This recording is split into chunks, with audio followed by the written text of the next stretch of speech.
नमस्कार. ज्ञाननगरीमध्ये आपलं पुन्हा एकदा स्वागत आहे. हा आपल्या मालिकेचा दुसरा भाग. कधी विचार केला आहे का की एखादी इच्छा पूर्ण झाल्यावर मिळणारा तो आनंद किंवा ते सुख इतक्या लवकर का नाहीसं होतं? आपण एखाद्या गोष्टीसाठी महिनोन महिने झुरतो, ती मिळवतो आणि काही क्षणात किंवा काही दिवसांतच त्यातून मिळणारं समाधान नाहीसं होतं आणि मग उडतो तो फक्त एक प्रकारचा रिकामापणा. असं का होतं? याच प्रश्नाच्या मुळाशी आज आपण जाणार आहोत. हो, मागच्या भागात आपण वासना, ऊर्जा आणि दडपण यावर ओशोंचे विचार समजून घेतले. आज आपण त्याही पुढे जाऊन सुख, आनंद आणि समाधी यातील नेमका फरक काय आहे हे पाहणार आहोत. कारण बहुतेक लोक सुखालाच अंतिम आनंद समजण्याची चूक करतात आणि इथूनच सगळा गोंधळ सुरू होतो. ते एका सुखातून दुसऱ्या सुखाकडे धावत राहतात, पण ती पोकळी ती काही भरून निघत नाही. बरोबर. आणि या प्रवासात साक्षी भाव म्हणजे काय आणि त्याचं महत्त्व किती आहे हे सुद्धा आपण उलगडणार आहोत. ओशोंच्या 2 महत्त्वाच्या विवेचनांच्या आधारे आपण ही चर्चा करणार आहोत. खरं तर ही चर्चा शेवटपर्यंत नक्की पाहावी, कारण शेवटी एक असा विचार आपल्यासमोर येईल जो कदाचित आपल्या ऊर्जेकडे आणि इच्छांकडे पाहण्याचा आपला दृष्टिकोनच कायमचा बदलून टाकू शकतो. चला तर मग सुरू करूया. सुरुवातीलाच ओशोंचे एक धाडसी आणि अनेकांना धक्कादायक वाटणारं विधान पाहूया. ते म्हणतात, वासना ही समस्या नाही, वासनेबद्दलची अज्ञानपूर्ण भूमिका ही समस्या आहे. हे ऐकायलाच किती विचित्र वाटतं नाही का? कारण आपल्याला लहानपणापासून शिकवलं गेलंय की वासना, इच्छा या शत्रू आहेत. त्यांना जिंकायचं आहे, त्यांच्यावर नियंत्रण मिळवायचं आहे. अगदी. परंपरेने वासनेशी वागण्याचे 2च मार्ग दाखवलेत. एक, तिला पाप मानायचं आणि दाबून टाकायचं, आणि दुसरा, जो आधुनिक जगात जास्त दिसतो, तो म्हणजे तिला केवळ भोगाची वस्तू म्हणायचं. ओशो हे दोन्ही दृष्टिकोन नाकारतात. त्यांच्या मते हे दोन्ही मार्ग एकाच अज्ञानातून जन्माला येतात. वासना ही म्हणजे बघा जीवनाची प्राथमिक ऊर्जा आहे. अच्छा, म्हणजे ते एक बेसिक लाईफ फोर्स आहे? हो, ती विजेसारखी आहे. आता वीज चांगली की वाईट? ती दिवा लावते तेव्हा चांगली वाटते आणि शॉक देते तेव्हा वाईट. पण वीज ती फक्त ऊर्जा आहे. तिचा वापर कसा होतो यावर सगळं अवलंबून आहे. म्हणजे वासना ही एक नैसर्गिक शक्ती आहे जिला आपण चांगलं किंवा वाईट असं लेबल लावू शकत नाही. पण मग पिढ्यानपिढ्या तिला दाबण्याचा किंवा दडपण्याचा प्रयत्न का केला गेला? याच दडपण्याला ओशो धार्मिक हिंसा असं म्हणतात. त्यांच्या मते दडपवलेली ऊर्जा शुद्ध होत नाही, ती विकृत होते. हे अगदी एखाद्या प्रेशर कुकरसारखं आहे. तुम्ही वाफेला बाहेर जायला जागाच दिली नाही तर काय होईल? ती आतल्या दाबून राहील आणि एक दिवस कुकरचाच स्फोट होईल. आणि मग ती ऊर्जा वेगळ्याच मार्गाने बाहेर पडते. बरोबर. हीच दडपलेली ऊर्जा मग भीती, अपराधभाव, क्रोध, ईर्ष्या अशा अनेक नकारात्मक भावनांच्या रूपात बाहेर पडते. अनेकदा तर ती इतकी विकृत होते की हिंसेत रूपांतरित होते. पण मग समाज किंवा धर्म हे नियम का बनवतात? त्यांच्या मागे काहीतरी उद्देश असेल ना? केवळ दडपशाही हाच हेतू होता का? नाही, उद्देश चांगला असू शकतो, म्हणजे सामाजिक सुव्यवस्था राखणं. पण मार्ग चुकला असं ओशो म्हणतात. ऊर्जेला समजून घेण्याऐवजी तिला दाबण्याचा सोपा मार्ग निवडला गेला आणि त्याचा परिणाम उलटा झाला. माणूस दुटप्पी जीवन जगू लागला, बाहेरून सदाचारी आणि आतून वासनांनी भरलेला. हा जो आतला संघर्ष आहे हेच माणसाच्या दुःखाचं मूळ कारण आहे. ठीक आहे, म्हणजे दडपण हा मार्ग अयशस्वी आहे. मग दुसरा मार्ग जो आजकाल खूप दिसतो, अंध उपभोग, म्हणजे जागरूकतेशिवाय केवळ वासना पूर्ण करत राहणे. याबद्दल ओशोंचं काय म्हणणं आहे? हा मार्ग तर स्वातंत्र्याचा वाटू शकतो, नाही का? वाटू शकतो, पण तोही एक भ्रम आहे. ओशो जेवढ्या तीव्रतेने दडपणावर टीका करतात तेवढ्याच तीव्रतेने ते अंध उपभोगालाही नाकारतात. कारण अंध उपभोगात क्षणिक सुख मिळतं, पण लगेच एक पोकळी, एक रिकामापण जाणवतो. याच रिकामेपणाचा उल्लेख तुम्ही सुरुवातीला केला होता. हो. ओशो म्हणतात, वासना पूर्ण होत नाही, ती फक्त थकते. तुम्ही एक सिनेमा पाहता, मग दुसरा, मग तिसरा. तुम्ही एक पदार्थ खाता, मग दुसरा. हे चक्र कधीच संपत नाही, कारण समाधान मिळतच नाही. ती ऊर्जा फक्त काही काळासाठी शांत होते, थकते आणि मग पुन्हा जागृत होते. म्हणजे हे असं आहे की तहान लागल्यावर समुद्राचं पाणी पिण्यासारखं. क्षणभर बरं वाटेल, पण तहान अधिकच वाढेल. तर दडपण आणि अंध उपभोग हे दोन्ही मार्ग एकाच नाण्याच्या 2 बाजू आहेत. दोन्ही अपूर्णतेकडे नेतात. मग इथे सुख आणि आनंद यातला फरक समजून घेणं महत्त्वाचं ठरतं. बरोबर. कारण आपण ज्याला सुख म्हणतो ते नेमकं आहे तरी काय? तेच अंतिम ध्येय नाही का? नाही, आणि हाच सर्वात मोठा गैरसमज आहे. ओशोंच्या मते सुख म्हणजे प्लेजर हे नेहमी एखाद्या बाह्य गोष्टीवर किंवा क्रियेवर अवलंबून असतं. आईस्क्रीम खाल्लं म्हणून सुख, आवडत्या व्यक्तीशी भेट झाली म्हणून सुख, प्रमोशन मिळालं म्हणून सुख. हे सुख नेहमीच क्षणिक आणि अस्थिर असतं. कारण ज्या क्षणी ते बाह्य कारण नाहीसं होतं, त्या क्षणी सुखही नाहीसं होतं. अगदी बरोबर. याला एखादं सोपं उदाहरण देता येईल का? म्हणजे अजून स्पष्ट होईल. नक्कीच. सुख हे आईस्क्रीम खाण्यासारखं आहे. जोपर्यंत खातोय तोपर्यंत गोड लागतं, छान वाटतं, पण संपल्यावर संपतं. या उलट आनंद म्हणजे जॉय किंवा ब्लिस हा निर्भ्र आकाश पाहण्यासारखा आहे. तो बाहेरून मिळत नाही, तर आतून एक प्रकारची शांतता आणि विस्तार जाणवतो, जो कशावर अवलंबून नाही. आनंद हा आपला स्वभाव आहे, तो आतून येतो. सुख मिळवावं लागतं, आनंद फक्त अनुभवायचा असतो. तो आधीपासूनच तिथे असतो. वा, किती मोठा आणि सूक्ष्म फरक आहे हा. सुख येतं आणि जातं, पण आनंद आहे.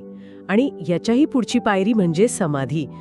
अनेकदा आनंद आणि समाधी हे शब्द एकाच अर्थाने वापरले जातात, पण त्यातही फरक आहे का? हो, खूप मोठा फरक आहे. आनंदामध्ये मी आनंद अनुभवत आहे ही एक सूक्ष्म जाणीव शिल्लक असते. मी आहे आणि आनंद आहे. पण समाधीमध्ये तो आनंद अनुभवणारा मी सुद्धा विरघळून जातो. अनुभव आणि अनुभवणारा यांच्यामधली भिंतच कोसळते, ते एकरूप होतात. अच्छा. ओशो म्हणतात, समाधी म्हणजे अनुभव नाही, ती अनुभवानाच ओलांडते. तिथे मी उरतच नाही, फक्त शुद्ध अस्तित्व उरतं. सुखात मी खूप प्रबळ असतो, आनंदात मी सूक्ष्म असतो, पण समाधीत मी शून्य होतो. ही चर्चा खूपच खोलवर चालली आहे. आणि जर हे विचार आपल्याला महत्त्वाचे वाटत असतील तर ज्ञाननगरी चॅनलला आत्ता सबस्क्राईब करा, जेणेकरून असे अभ्यासपूर्ण विषय आपल्यापर्यंत पोचत राहतील. तर मग दडपण आणि अंध उपभोग या दोन्ही अयशस्वी मार्गांच्या पलीकडे जाणारा तिसरा मार्ग कोणता? इथेच ओशोंचा खरा क्रांतिकारी विचार सुरू होतो, नाही का? अगदी. तो तिसरा मार्ग आहे जागरूकता किंवा साक्षीभाव, म्हणजे विटनेसिंग. ओशोंचं एक अत्यंत महत्त्वाचं आणि क्रांतिकारी सूत्र आहे, वासनेला बदलायचं नाही, तिला पाहायचंय. तिला दाबायचं नाही, तिच्यात वाहूनही जायचं नाही, फक्त जे घडत आहे त्याला तटस्थपणे पाहायचं. पण पाहणं हे सांगायला खूप सोपं वाटतं. प्रत्यक्षात जेव्हा मनात एखादी तीव्र इच्छा, क्रोध किंवा कोणतीही भावना येते, तेव्हा त्यापासून वेगळं राहून फक्त पाहणं हे जवळजवळ अशक्य वाटतं. असं वाटतं की आपण त्या भावनेच्या पुरात पूर्णपणे वाहून जात आहोत. यावर मात कशी करायची? तुमचा प्रश्न अगदी योग्य आहे. सुरुवातीला ते अशक्यच वाटतं, कारण आपली जन्मजन्माची सवय आहे भावनांशी एकरूप होण्याची. ओशो म्हणतात, तुम्हाला नदीच्या प्रवाहात उडी मारायची नाहीये किंवा प्रवाह अडवायचाही नाहीये. तुम्हाला फक्त नदीच्या काठावर शांतपणे बसायचं आहे आणि प्रवाहाकडे पाहायचं आहे. वासना ही एक नदी आहे, ती येईल आणि जाईल. तुम्ही फक्त काठावर बसून राहा. म्हणजे कृती करायची नाही, फक्त द्रष्टा बनायचं. रस्त्याने सुंदर स्त्री किंवा पुरुष जाताना दिसला तर डोळे मिटू नका, त्याला पहा. मग तुमच्या मनात काय विचार येतात, शरीरात काय संवेदना होतात तेही पहा. त्या विचारांचे आणि संवेदनांचेही साक्षी व्हा. त्यांच्याशी लढू नका, त्यांना नाकारू नका, फक्त पहा. पण याचा परिणाम काय होतो? फक्त पाहिल्याने काय बदलतं? सगळंच बदलतं. ओशो सांगतात की वासना, क्रोध, भीती यांसारख्या भावना अचेतनेवर जगतात. त्या अंधारात वाढतात. जेव्हा तुम्ही त्यांच्यावर जागरूकतेचा, साक्षीभावाचा प्रकाश टाकता, तेव्हा त्यांची पकड ढिली पडते. ती ऊर्जा नाहीशी होत नाही, पण तिचं रूप बदलत लागतं. जसं अंधारात साप वाटणारी दोरी प्रकाशात आल्यावर दोरीच दिसते, तसं काहीसं. अगदी तसंच. जागरूकतेच्या प्रकाशात वासनेचं भयंकर रूप नाहीसं होतं आणि तिचं मूळ स्वरूप म्हणजे निव्वळ ऊर्जा दिसायला लागतं. आणि हाच साक्षीभाव संभोगातून समाधीकडे नेणारा पूल आहे, असं ते म्हणतात.